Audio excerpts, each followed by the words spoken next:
friends. We are welcome back to the again FI Become Semester 1's extra sums session. We are again starting with the ratio and proportion के extra sums. Make sure कि आप channel को subscribe भी करोगे तो आपको हर एक time notification आएगा. And we'll start today with the extra sums of ratio proportion. I'll read the question. If A is to B is equal to 7 is to 5 and B is to 7 is equal to 9 is to 11, then A is to B is to C is equal to what? आपको A और B का ratio दिया है. A is to B का ratio क्या है? 7/5. B अपन C का ratio क्या है? 9/11 है. नाउ आपको क्या करना है? इसको इक्वल करना है. तो 7/5 इज इक्वल टू 9/11. इक्वल कैसे होगा? ये जो 5 है उसको 9 से मल्टीप्लाई करो और यहाँ पर भी 9, राइट, और यहाँ पर भी 9. यहाँ पर नीचे क्या है? 5 है, तो अब यहाँ से 5 से करो. Are you getting me? What I did? यहाँ पर 7 इंटू 9, यहाँ पर 5 इंटू 9, फिर यहाँ पर क्या आ जाएगा? जो यहाँ पर 45, सी है. Why I am doing same, पहले I will show you. 63/45 is equal to 45/55. Do you see? Your this number and this number both are coming equal. So now your ratio became what? 63 is to 45 is to 55. So what is the method you have to do? जो भी आपका denominator है वो number को multiply करो next number के numerator से. तो यहाँ पर मैंने क्या किया? जो 9 था उसको यहाँ पर मल्टीप्लाई कर दिया और यहाँ पर क्या है? 5 है, तो उसको मल्टीप्लाई किया 9 से. तो व्हेन यू मल्टीप्लाई अप 5 तो नीचे भी हमें 5 को करना है. क्यों? If you don't do it, आपका रेशियो 7/5. यहाँ पर भी रेशियो क्या है? 9/11. मतलब 9 कैंसिल हुआ तो वो 1 ही आएगा ना. सो इक्वलाइज करने के लिए मेक श्योर आपको याद रखना है कि जो नंबर डिनोमिनेटर है वही नंबर को आप मल्टीप्लाई करोगे न्यूमरेटर से, और जो न्यूमरेटर में वही नंबर आप मल्टीप्लाई करोगे आगे वाले से. So you will get 45 to be the same and your answer is 63 is to 45 is to 55. Okay, we'll start with the next sum. If A upon B is 3/4, B upon C is 4/5, C is to D is 5/6, find the value of A is to B. So now second sum, A is to B आपका क्या दे रहा है? 3/4. B is to C आपका क्या है? B is to C है आपका 4/5 and C is to D क्या है? C is to D is equal to 5/6. Find क्या करना है? A is to D.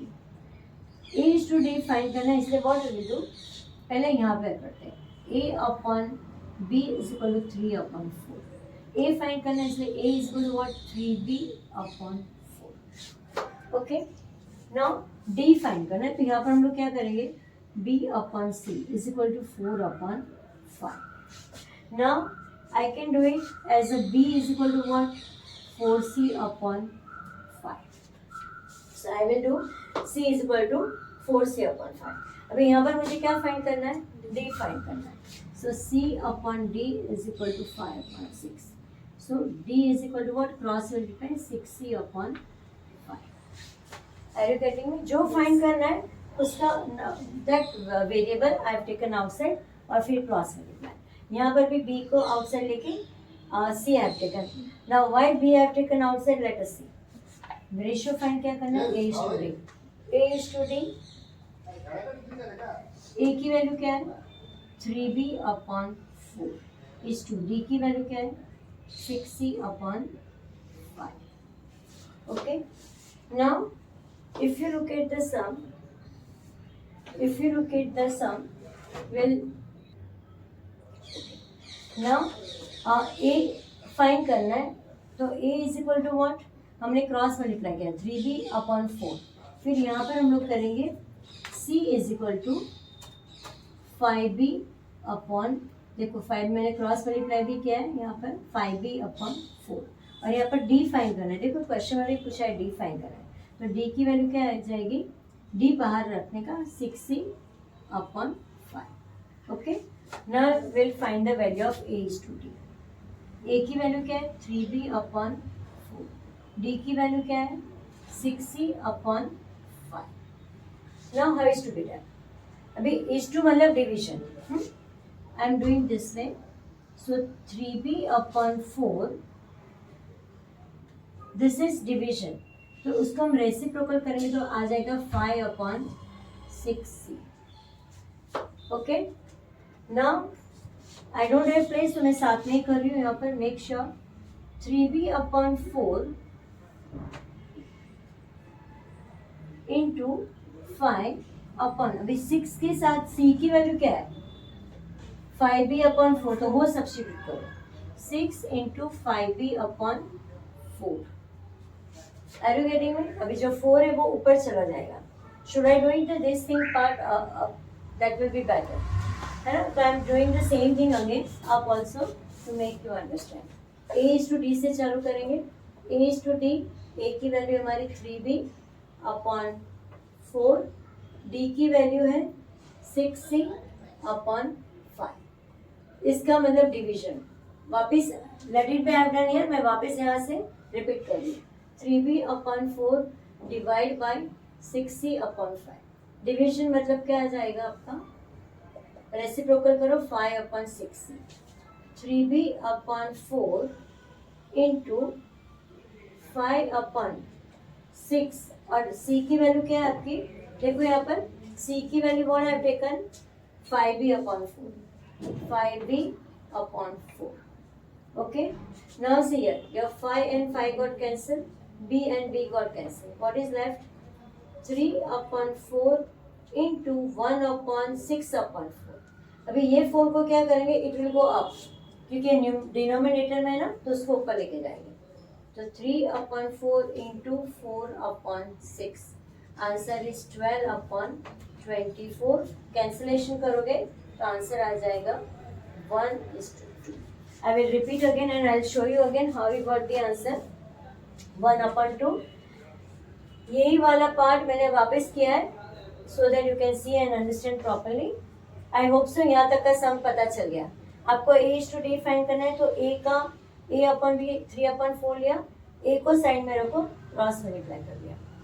Now यहाँ पर मैंने y have taken c, क्योंकि यहाँ पर मेरे पास when I have to find d, तो d फाइंड करने के लिए मैंने क्या किया 6c/5.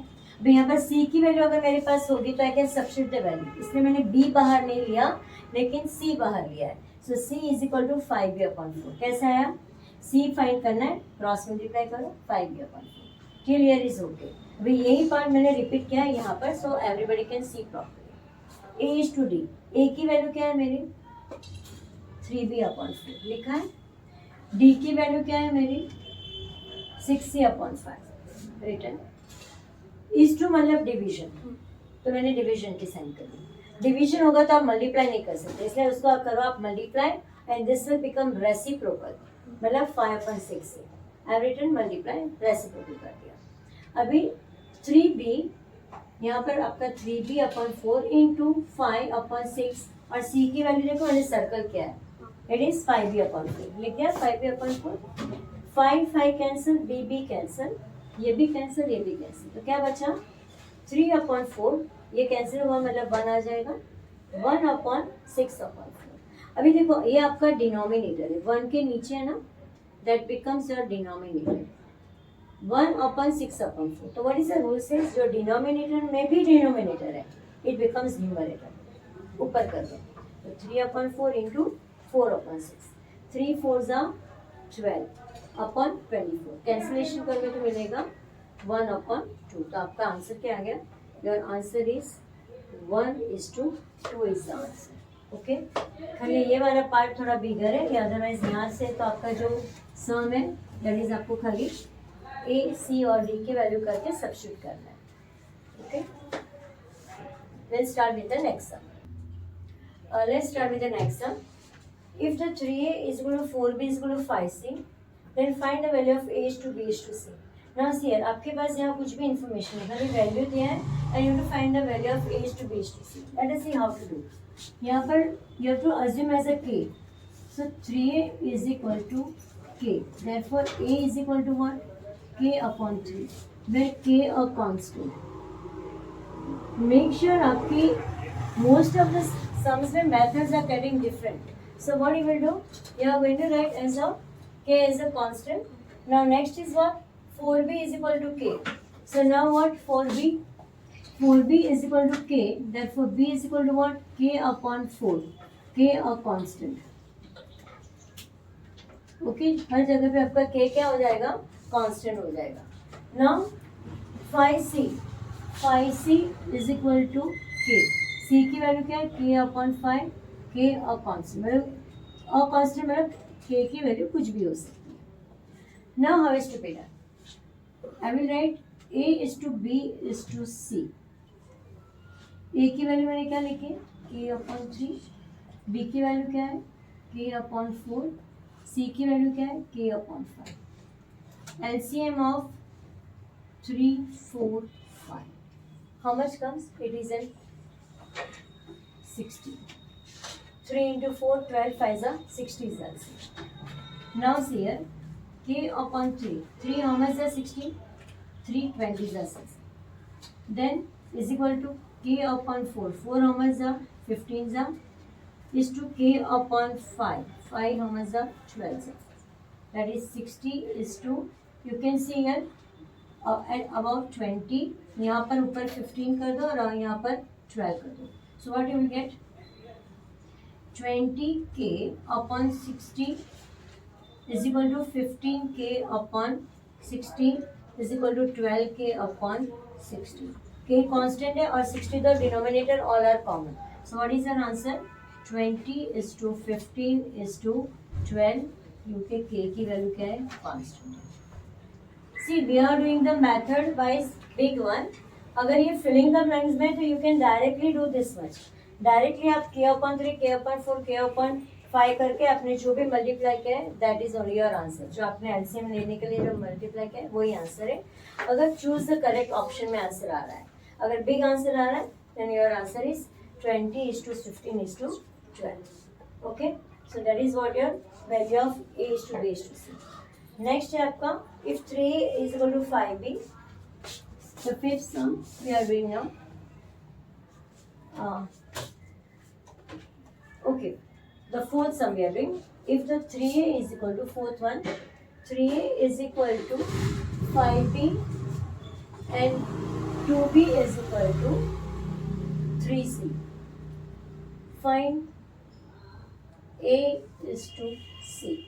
वापिस वही मेथड जो हमने सेकेंड सम में किया था. If you remember 3A is equal to 5B, तो A की वैल्यू क्या आ जाएगी? 5B upon 3. 2B is equal to 3C. हमें C फाइंड करना है तो C की वैल्यू क्या है? 2B upon 3. Now A is to C. A की वैल्यू क्या है? 5B upon 3 is to C की वैल्यू 2B अपॉन 3. मैंने बताया था इज टू मतलब divide by 2B upon 3. Right, division है तो डिविजन का आप रेसिप्रोकल करोगे तो क्या हो जाएगा? 3 upon 2B. BB went off, 3 went off. Answer is 5 upon 2. That is 5 is to 2 is the ratio. Right? Very simple method it is then. That you are going to just do it what? आपको जो find करना है, A find करना है तो मैंने क्या किया? यहाँ से A को बाहर रखा और 5B upon 3 रखा. C फाइंड करना है तो यहाँ से C वाला पार्ट बाहर ले लिया एंड 2B upon 3 लिख दिया. C के बाजू में जो नंबर है वो नीचे लिखना है. फिर A is to C, A की वैल्यू सब्स्टिट्यूट किया, C की वैल्यू सब्स्टिट्यूट किया. इज टू मतलब डिवाइड है तो मल्टीप्लाई या कैंसिल नहीं होता है तो मैंने मल्टीप्लाई कर लिया. मल्टीप्लाई करोगे तो इट बिकम्स रेसिप्रोकल. कैंसिलेशन कर दो, B कैंसिल, 3 कैंसिल, क्या बचा? 5 is to 2. So 5 is to 2 is your ratio. Okay, we are starting with the now next sum. If the two numbers are in the ratio of 2 is to 3 and the ratio becomes 3 is to 4. When 8 is added to that number, to both the numbers, then the sum of the two number is what? What number you are adding? 8 you are adding with the ratio, right? If the two numbers are in a ratio. Let's see the fifth sum. Let the number be x. Therefore, you have got the two numbers. Ratio क्या है? 2 is to 3. So that is 2x and 3x. So and the ratio become 3 is to 4 when 8 is added to both the number. मतलब ये number में हम क्या add कर रहे हैं? 8 ऐड कर रहे हैं. So let 8 number is added. Therefore 2x plus 8 and is to and 3x plus 8. What is the new ratio? The new ratio becomes 3 is to 4. Right? So when you are adding the 8 in the number, that is 2x plus 8 upon 3x plus 8, your ratio becomes what? 3:4. Simple method है. अभी आपको खाली cross multiply करना है as usual. 4 bracket 2x plus 8 is equal to 3 bracket 3x plus 8. 4 2 are 8x plus 32 is equal to 9x plus 32. Sorry, 24. Bring 9x this side. आपकी side change हो रही थी, it will become minus 9x. यहाँ पर minus 32 plus 24. Right now what is the answer says? Bigger number sign minus x is equal to minus 8. दो बार minus है, answer will become 8. So what you want? What is the then the sum of the two number is what? Sum of the two number. हमारे पास two number क्या है? 2x and 3x. So the sum of two number is 2x plus 3x. 2x में डालो 8 की value plus 3 into 8. 16 plus 24. Your answer is 40. So that is your answer. So what we have done? Simple है. अपने ratio में 8 add करना है, cross multiply कर लो. When you solve the equation, you will get the answer to be 8. फिर क्या पूछा है? Then the sum of the two number, मतलब ये जो नंबर है उसको ऐड करना है. So the sum of two number is what? 2x plus 3x. x की वैल्यू सब्स्टिट्यूट कर लें. 2 8 are 16. 3 into 8 24. दोनों को ऐड करो तो answer is 40. Okay. Thank you guys to join us and make sure you are subscribed in the channel. So whenever I come for the next video, तो आपको notification भी आ जाएगा and you will get every time the new sums for your practice. Thank you. And if you have any doubt, please make sure कि आप comment box में लिखोगे तो आपका doubt भी clear हो जाएगा. Thanks.